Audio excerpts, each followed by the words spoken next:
who is worthy to be counted among the extraordinary. One who lives with integrity, who does what is right, who recognizes the truth, whose tongue utters no slander, who does others no evil, who cherishes those who behave honorably. Unwavering, this person will keep a promise even at personal expense. They will never lend money with ruthless intent or take a bribe to harm the innocent. Whoever lives this way will be remembered always.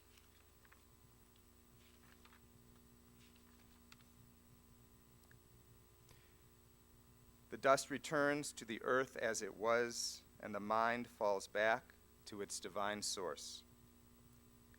Life and death, a twisted vine sharing a single root, a water bright green stretching to top a twisted yellow, only to wither itself as another green unfolds overhead. One leaf atop another, yet under the next, a vibrant tapestry of arches and falls, all in the act of becoming. Death is the passing of life, and life is the stringing together of so many little passings.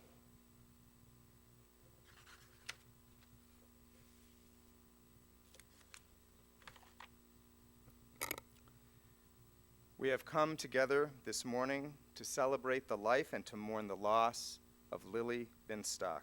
May her memory be for a blessing. Even as we grapple with the pain of her physical absence, we recall the gift of her presence in our lives. We are thankful for all that was good and true in the way that she lived, and for the precious memories which shall endure among all those who knew and loved her. Let us acknowledge that today is the merest beginning of the process of distilling the legacy that Lilly leaves to us, a process that will continue over the coming weeks and months, and for many of us, last far into the future. Reflections on Lilly's life will be offered from several different perspectives this morning. I will offer an initial eulogy, which incorporates some of the historical background from the obituary that her son Alan composed. And then we will continue with additional eulogies and a reading, and finally a tribute in song from members of Lilly's family. Lilly, or Leah Binstock, was born on December 15th, 1926, in Yaroslavl, Poland, to Simon and Gittel Königsberg. She grew up in a loving family with her older sister Jean and enjoyed helping her parents make chocolates for their candy business. Lilly and Jean went to fine schools and participated in various Jewish youth organizations. Their father was the president of his congregation, and their mother was well known in the community for her wisdom and kindness. Lilly's family was forced to leave their home in 1939 when the entire 7,000-member Jewish community of Yaroslavl was expelled by the Nazis. She and her family then lived in the Russian-controlled zone of Poland with relatives until the Nazis invaded that area in 1942. At age 16, Lilly and her sister Jean, with their mother's encouragement, said goodbye to their parents for the last time and fled the Nazis. Eventually, they were captured and sent to the Auschwitz concentration camp. After a year of experiencing the horrors of the Birkenau side of the camp, Lilly and Jean were transferred to work in a factory as slave laborers. Using their wits and sheer determination, they lived through many brushes with death.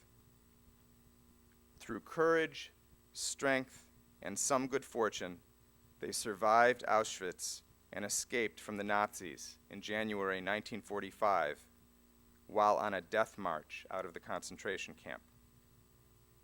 A Polish holy man sheltered them on his farm and risked his life to hide them from the Nazis. Their parents perished in a ghetto established by the Nazis. After the war, Lilly was introduced to her husband, Henry Binstock, by Henry's sister Esther, who had been a prisoner in Auschwitz with her. They were married in Waldenburg, Poland in 1946. After making their way out of Eastern Europe, they were placed in a displaced persons camp in Germany, where their son Alan was born in 1947. In 1949, they were sponsored to come to Belleville, Illinois, by the Jewish community of that city. And in 1950, they moved here to Cleveland to be close to Henry's cousins, the extended Singer family. The Singers took them in and helped them get established in business. Daughter Gloria and son Fred were born in Cleveland. Lilly and Henry were happily married for 62 years.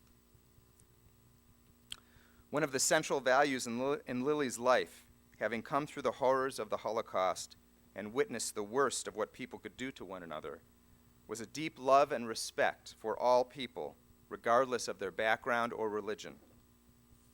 All three of her children credit their own commitment to working toward a better world to their mother's teaching and modeling this value for them.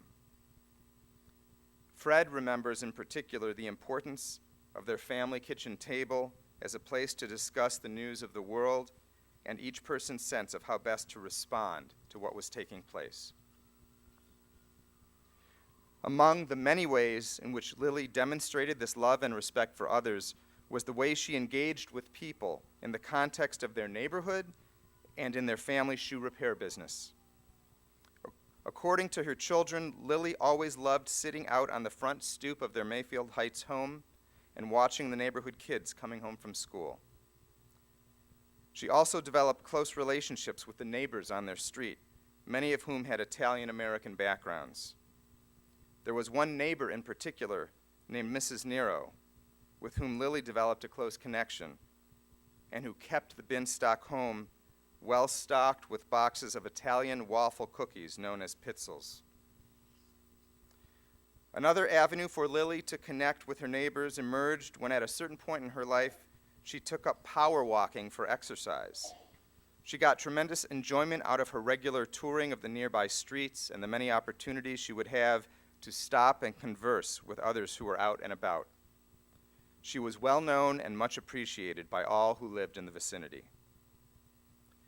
Similarly, the shoe repair shop that she and her husband Henry owned and ran together was a popular gathering place for people from around the community. People might come in initially for help with their shoes, but many of them would inevitably extend their visit for the good camaraderie and conversation that Lilly and Henry naturally engendered. And not only did her children witness her commitment to connecting with others, but they would often get feedback from many of these same people whom they would run into while out on their own errands, who would tell them how much Lilly and Henry were loved and valued by everyone they interacted with.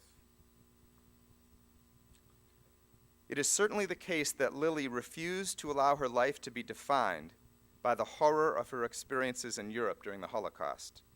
And yet, those experiences of necessity made an impact on many dimensions of her life as she settled into her new situation in her adopted country. Lilly and Henry were committed to their children being aware, at least in general, of what they had endured in order to start a new life in America.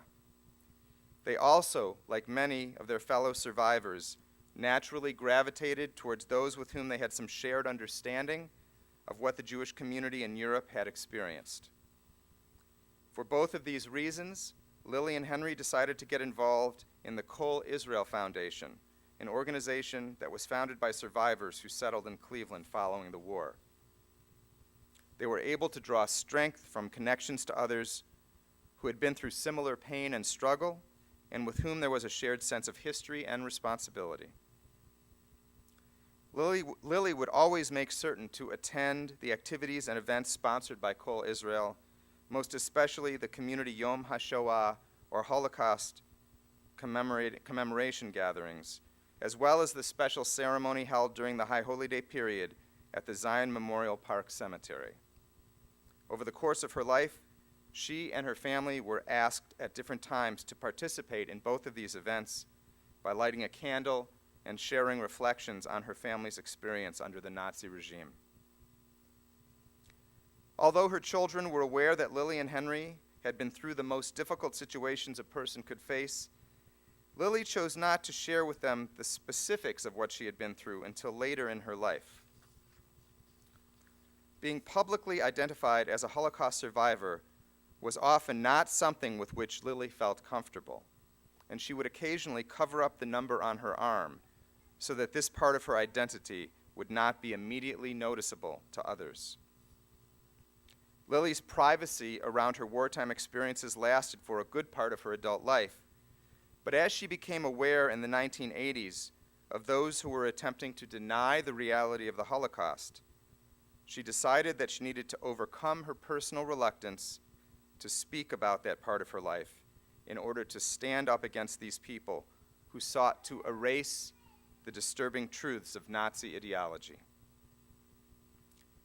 Lilly's first opportunity to speak appeared in the unlikely form of several nuns from Notre Dame College who came into the family store to have their shoes repaired.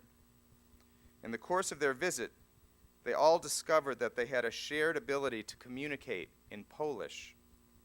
The nuns promptly invited Lilly to come speak at Notre Dame, which she agreed to do. This experience was the first of many speaking engagements, including a visit to her granddaughter's Sunday school class and several video projects with the National Council of Jewish Women and the Shoah Foundation, in which Allen also played a role as her interviewer. This commitment to Holocaust education, in spite of the personal challenges it posed for her, remained a deep source of pride to Lilly for the remainder of her life. Family was incredibly important to Lilly, not least because she had lost so much of hers during the war. At the center of her family circle was her older sister, Jean. Together, they had survived Auschwitz, and they had both made it to America. Though they were very different in their personalities, their love for one another was profound. Circumstances conspired to have them living in different cities, Lilly in Cleveland and Jean in New York, but their bond remained deep throughout their lives, and they were always at their most joyful when they were in each other's presence. The other foundational family member for Lilly was her beloved husband, Henry, whom she had met at the conclusion of the war, and who became her partner in the establishment of a new life together in a new land. They were blessed with a fulfilling and meaningful marriage of 62 years, which included jointly raising a wonderful family, running a successful business, and commitment to preserving the legacy of the survivors and martyrs of the Shoah. Like many of her fellow survivors, it gave Lilly a great sense of fulfillment, not only to have made it through the brutality of the death camps, but to have brought Jewish children into the world, who in turn had had children and grandchildren of their own. For Lilly, this was the most powerful victory one could have over the Nazis and their goal of genocide. Lilly was a loving mother, grandmother, and great-grandmother, and all of her descendants have memories of special times spent with her. There are memories of the simple but also amazingly delicious food that was perpetually available in Lilly's kitchen, such as the sweet cantaloupe that resided in the yellow Tupperware container, or the apples which always tasted like they were fresh from the tree, or the annual batch of 40 mason jars worth of dill pickles made with fresh dill from her own backyard garden, which served as the focal point of the pickle club that Fred, as a youngster, would organize for his friends, who happily came over to sample Lilly's tangy handiwork. There were the surprisingly informed discussions of local sports teams that Lilly was able to engage in, not primarily because she loved sports, but because she realized that this was something that many of her family cared about, and so could serve as a vehicle for her to cultivate her connection with them.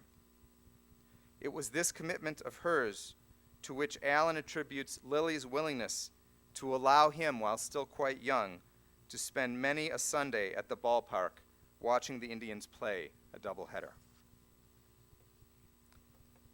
There was also her impressive ability as a seamstress, an interest she shared with her daughter Gloria, although they did not always see eye to eye when it came to questions of fit and style, and of which her proudest expression were the alterations she did on dresses for Bob Hope's sister-in-law.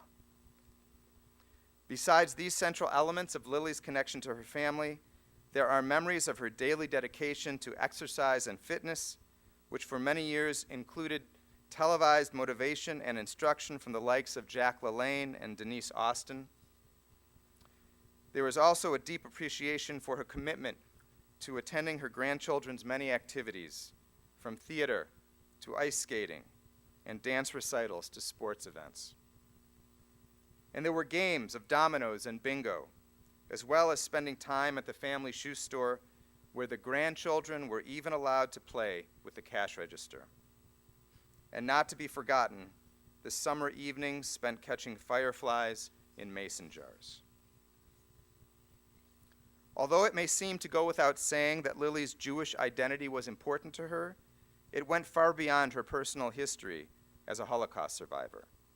As mentioned earlier, her father before the war had been the president of their synagogue, and her parents had instilled in her a serious appreciation for Jewish life and tradition. She had been involved in Jewish youth organizations in pre-war Europe, and she had attended religious school as well. She did have a lifelong regret that she had not learned as much as she would have liked to about the traditions of Jewish prayer due to the fact that she was a girl.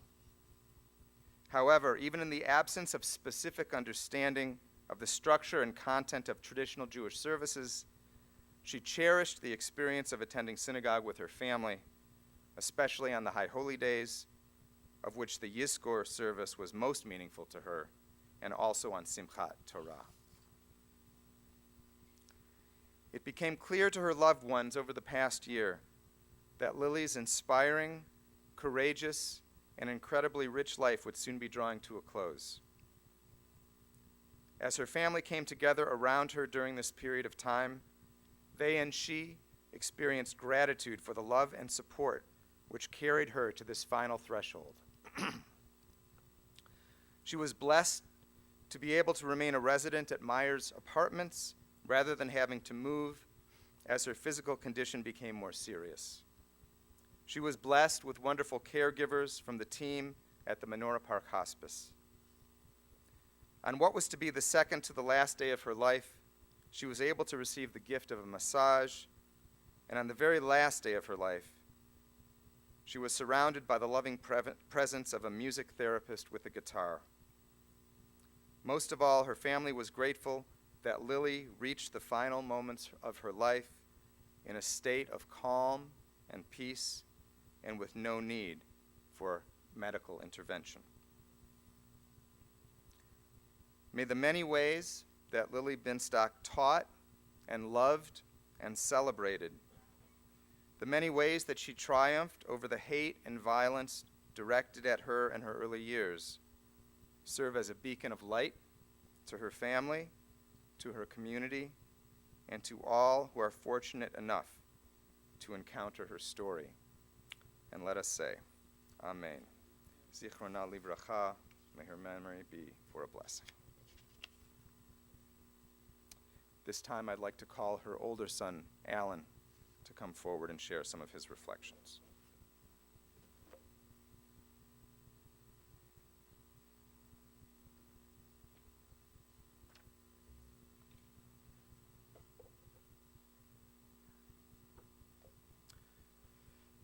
Thank you all for coming.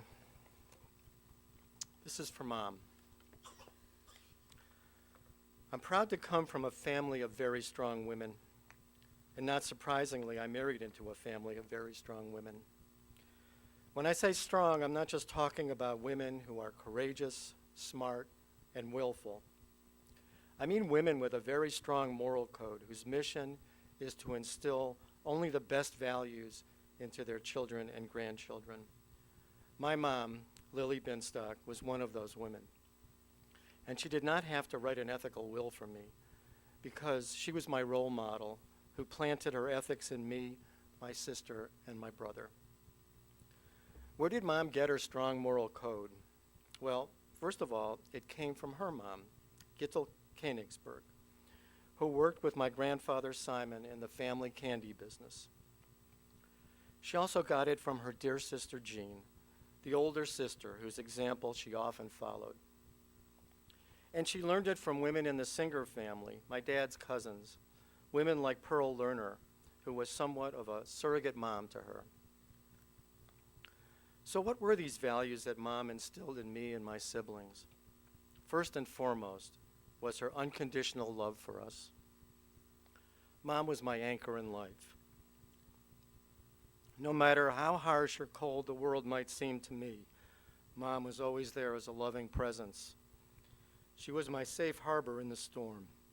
She may have questioned some of my decisions, mostly out of worry that something awful would happen to me, but she gave me the freedom to make my own decisions and to learn from them. If things did not work out well, she was there to comfort me and lend an ear. Mom also taught me what it means to have compassion for other people, especially those less fortunate than us. Having experienced the horror, injustice, and deprivation of the Auschwitz death camp, her heart always bled for those whose human dignity was denied them. Yes, she was a bleeding heart in the best sense of that word, and I'm proud she gave that trait to me. In that same vein, she had a very strong sense of justice, of what is right and wrong. It was Mom who gave me the social consciousness that I have.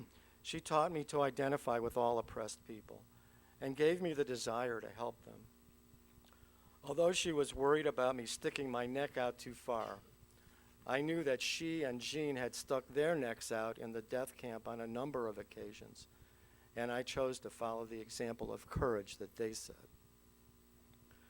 Mom had no airs about her, and she was accepting of people from all walks of life, regardless of race, religion, or social background. I grew up in a world of Jews just like my mom and dad, who work with their hands.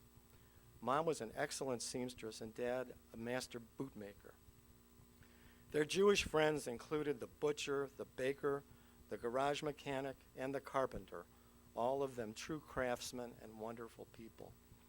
The carpenter, Isaac Mussman, was a rough-hewn man with a heart of gold who had lost his whole family in the Holocaust. Mom and Dad took him in during the holidays, and he was treated like a member of the family. And then there were the Italian-American neighbors in Mayfield Heights. Among them were Frank DiTommaso, his wife Lucy, and Lucy's mom, Mrs. Nero, who were like family to Mom. I used to joke that my mom was half Italian. She used to hang out with her Italian-American friends and went to their weddings and funerals. They always made sure that Mom had a fresh box of homemade pizzelle cookies in her house, among other Italian culinary treats. Mom developed strong relationships with the customers who came into the shoe store. I remember an elderly African-American couple who used to hang out in their store and talk to Mom and Dad all day. He was a retired auto worker. And then there were the nuns from Notre Dame College who came to have their shoes fixed. They loved speaking Polish with Mom, and once they learned her story in the Holocaust, they insisted she come speak to their students about it. I went along with her several times for moral support, but she handled it just fine, on her own, despite her fear of public speaking and reliving those awful experiences. Before I go on too much longer, let me quickly list some of the other values Mom exemplified. Selflessness. Mom was about selflessly giving to others and not expecting anything in return. In fact, probably the most annoying thing about Mom was her difficulty in accepting gifts. It was almost impossible to buy her something for her birthday that she would keep and use. Honesty and humility. Mom was honest to a fault, although she would hold her tongue if she thought being honest with someone would be hurtful.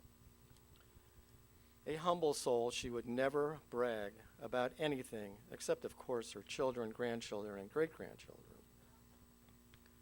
Patience. Mom was more patient.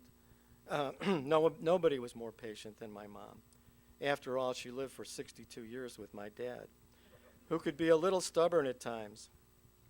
This trait was very valuable in the shoe store. Whenever a customer would come and try on endless shoes and drive my dad to distraction, Mom would step in and close the sale. There were quite a few regular customers who would come into the store and ask for Mom, and if she wasn't there, they'd leave. Education. Mom read the paper every day and religiously watched the news on TV. She took a strong interest in politics and took voting very seriously. She voted for the candidates she thought would best serve all the people. Mom took extra pride in the educational and professional achievements of her children and grandchildren. Showing up. Her grandchildren could always count on Mom showing up for them whenever it was, whether it was their theater productions, dance recitals, skating exhibitions, soccer games, and on and on. It gave her such joy to come to these events, and she taught them the importance of showing up. And finally, dignity. Mom had a difficult time when she first came to this country. Her parents were gone, and her sister was living far away in New York. In Belleville, Illinois, where the Jewish Agency settled us in 1949, she experienced racism and anti-Semitism. And then there was the tattoo from the concentration camp. In her first years in America, Mom always wore long sleeves or a Band-Aid to cover it up. She was ashamed of it and being a victim. But Mom had the strength of character and courage to overcome all that baggage. In the end, she could point to her beautiful family, children, grandchildren, and great-grandchildren, and feel pride, honor, joy, and vindication for a life well lived. Mom and the strong, dignified example she set has been and will always be an inspiration to us all. We will always love you, Mom. Thank you.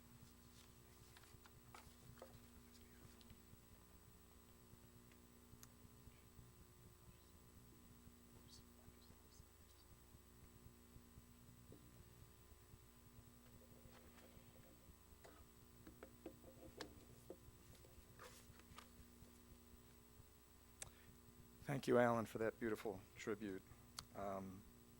This time, I'd like to call Lily's daughter, Gloria, to come forward to share some reflections on her life.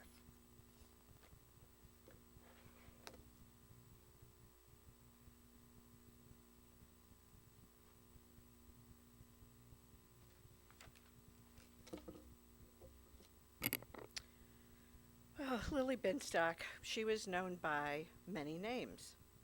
When planning a trip to New York one time, I got her an airline ticket and printed it and took it to her house and handed it to her, and she looked at it and said, "What's this?" I said, "This is your ticket." She said, "That's not my name." Her name on the ticket was Leah, which is what all the relatives called her, or Leah. And I'm like, "Of course that's your name." She said, "No, my driver's license says Lilly." I was like, oh my God, I had no idea. So you can imagine what transpired after that when I called the airline and said, "I need to change my mother's ticket. It has the wrong name on it." And they're like, "Wait, let me get this straight. This is your mother, and you don't know her name?" My mom was born Lonka Konigsberg. That was her Polish name. But she was mostly known, as a lot of you know, as Leah or Leah, her Jewish name. Lilly was her American name, which she got as a result of my father's store on East 105th Street. It was a shoe store on one side, a shoe repair in the back, and when you came in on the right, it was Lily's Beverage. So everybody thought that was her name, and she became Lilly. Her Italian neighbors, which we refer to, called her Lena. Don't ask me why. She has a great-granddaughter now named Lena. But they called her Lena. And her sister, who you've heard about, called her Lonya. That was her pet name for her. Her sister Jean loved her so much, and I always loved that name. She was obviously mom to me and my two brothers. She was Grandma, and she was Bubby. Bubby was the name that she proudly chose for her great-grandchildren to call her. Considering how close she was to death as a teenager every day at the hands of the Nazis, the fact that she became a Bubby was a testament to her strength. She adored all of her 7 grandchildren. She had 5 great-grandkids who are all here, and she was very proud of all of them. She loved to dance with them and play with them, and they all loved her. She was a wonderful wife to my father, and she went overboard caring for him and waiting on him, as she did for all of us too. As Alan mentioned, if you were at her house, you had to fight with her to sit down. She couldn't stop doing stuff for you, and that's how she always was. She was an excellent seamstress. When she lived in Poland as a young girl, she took a train, walked through the snow to the train, I mean, we heard the whole story, and learned how to sew. She could make her own patterns. And she made all of my clothes too, because we just didn't have the means to buy new clothes. Around the 4th grade, we started fighting about that, which Rabbi Steve alluded to. I wanted everything up to here. She wanted everything down to here, and we just fought all the time. I wanted my clothes fitted. She wanted them loose, so she taught me how to sew. And I have very fond memories of going shopping with her for fabrics. We used to go to Make Company on the Heights. If you grew up in Cleveland, you know that store. And they had remnant sales, and people would line up at the door before the store opened. And the minute the doors opened, everybody would run in and like fight over remnants. It was crazy, but I loved it. We also went to Bobby Brooks. I don't know if any of you remember Bobby Brooks. It was at 40th and Perkins. And they had a factory outlet store, and you could buy sweaters and things there, and fabric next door. And we used to go there and buy fabric and buttons and zippers and you name it. And then we'd get stuff to make a skirt or a pair of pants, and then we'd go next door and buy the sweater, which of course we couldn't make, for like $2. It was great. But I think the person that she loved making clothes the most for was my Aunt Jean. She always made clothes for her. They were hard to fit. They were so petite. And she used to make clothes for her. I watched her do it and then send them to her, and she just loved doing that. From an early age, my mother taught me to be grateful for everything I had. As she experienced, it could be taken away in a minute. And I've always thought about that, and I am grateful. She was a beacon of light for resilience. It was incredible to me that because of all that she experienced, she just loved everybody. I mean, she had seen the absolute worst in humanity, and still somehow she found a way to love everyone. She taught me to be respectful of all people, which was a blessing in my life. It always amazed me how warm and friendly and loving she could be, and she always had a big smile for everybody. I think she touched everyone who knew her, not to mention the fact that she was so darn cute. Come on, right? She was adorable. These past few days, my kids, my grandkids, we've been looking at photos and videos of her dancing and having a good time and hugging us and our grandkids and my daughters and my nieces and nephews. And her presence will really be missed. And today wouldn't be complete if I didn't share with you that my mother had a very peaceful and loving passing. She was cared for so beautifully by the people who took care of her the last year of her life, a couple of whom are here today. And Carmen was with her every morning at 7 a.m. until 7 p.m. And my mother was clean and dressed beautifully with jewelry. Her hair was combed, and she knew that her caregivers loved her, Erica too. And just couldn't have been a nicer way to take care of her. The people at Myers Apartments also were beautiful to her. They allowed her to age in place. The last year she really needed to be in a nursing home, and they let her stay in her apartment with the care of these wonderful people and allowed her to be where she was comfortable, which was just really great for all of us. Our family could not be more appreciative to you, to Myers, to the hospice at Menora Park. They're absolutely wonderful. I love you, Mom. You will live forever in my heart, and in the hearts of all of us who love you. Thank you.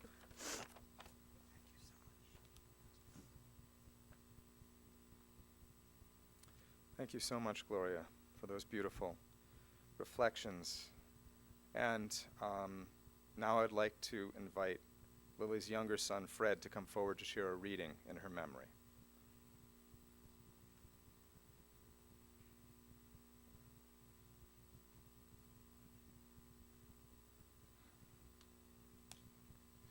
Before I do the reading, I just want to let you know, generally in these times I get very choked up. I'll try to get through it, but I did want to just add a few comments to just the lovely eulogies everyone has given here today, from the rabbi to my sister to my brother. Very touching, a lot of really important stuff said about her, and certainly everything that you heard from them certainly applies to my feelings and my experiences.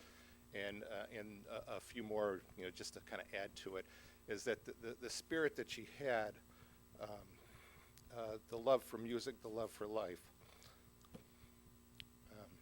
I was able to experience a lot of that from a very young age. Whenever going in there was music, she was the first one to clap her hands.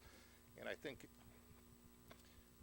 it's something I was looked for and adopted.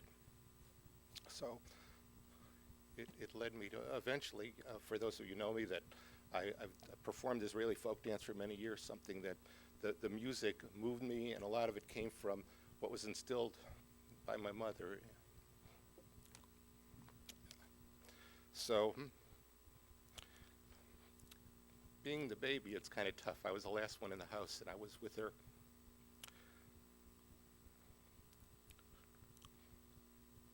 Excuse me again. As much as I could to help her over the years. So, and I think it established a strong bond that I had with her, just like my sister and brother, and really everyone sitting in that room, including my fiancée, Susanna, who fortunately got to meet her in her final years. So, anyways, thank you all for coming, and I'm just going to try to get through this reading here the best I can. In the rising of the sun and its going down, we remember them. In the blowing of the wind and in the chill of winter, we remember them. In the opening of the buds and in the rebirth of spring, we remember them. In the blueness of the sky and the warmth of the summer, we remember them. In the rustling of the leaves and the beauty of autumn, we remember them. In the beginning of the year and when it ends, we remember them. When we are weary and in need of strength, we remember them. When we are lost and sick at heart, we remember them. When we have joys we earn to share, we remember them. So long as we live, they too shall live, for they are now part of us as we remember them.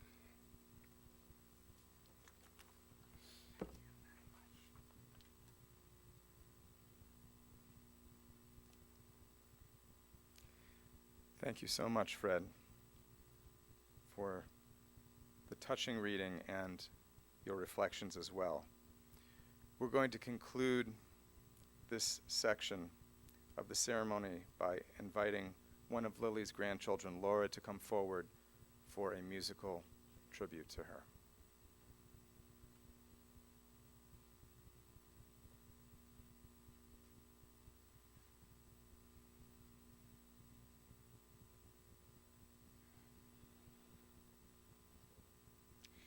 Is it the wind over my shoulder? Is it the wind that I hear gently whispering?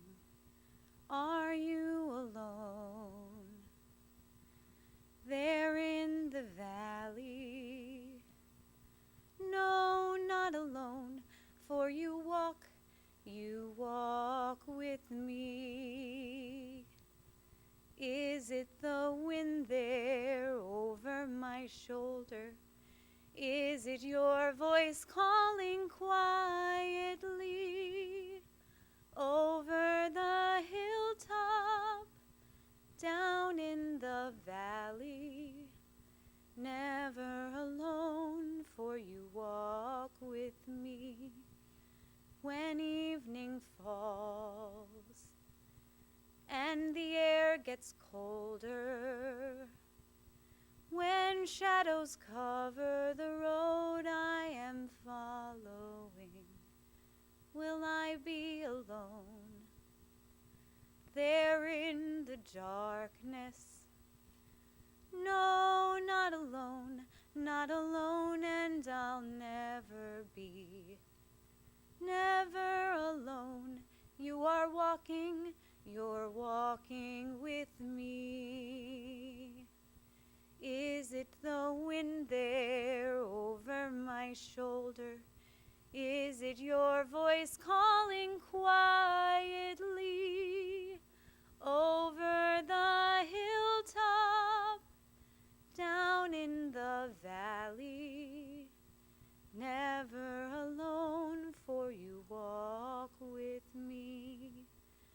Never alone, for you walk with me.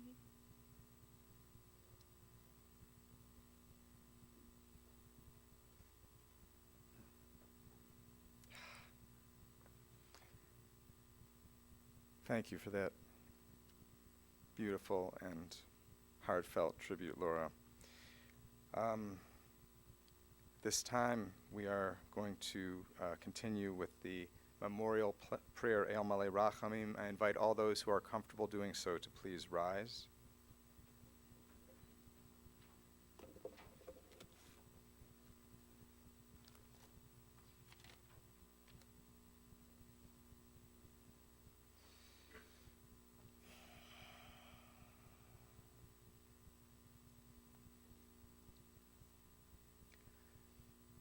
El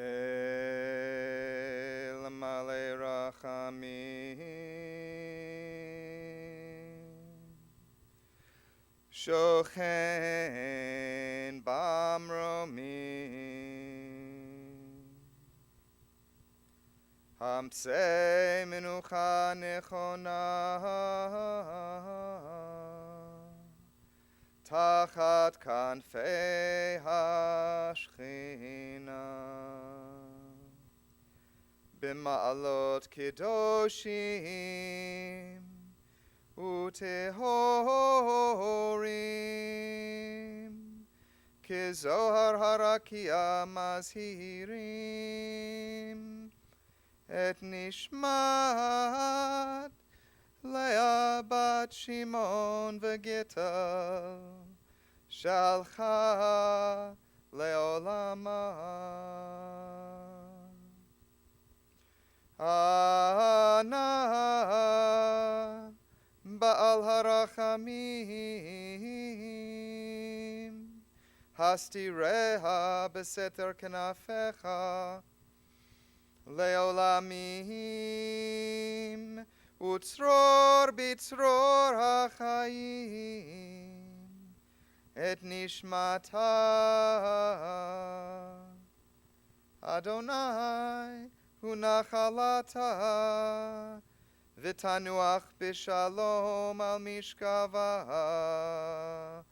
V'nomar Amen.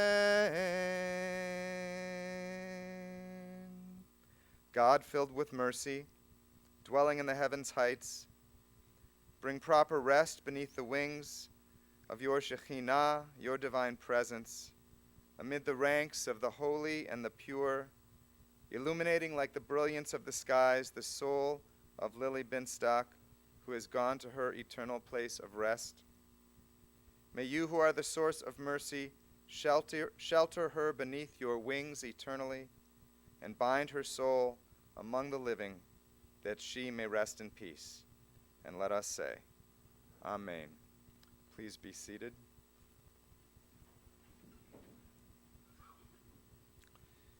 Family will receive friends at the home of Gloria and William Treaster, 22450 Canterbury Lane in Shaker Heights, immediately following interment today until 4 p.m., and then again tonight from 6:30 to 8:30 p.m., and also from 6:30 to 8:30 p.m. tomorrow evening and on Tuesday evening. For those who would like to contribute in Lily's memory, it is suggested that those go to the Cole Israel Foundation.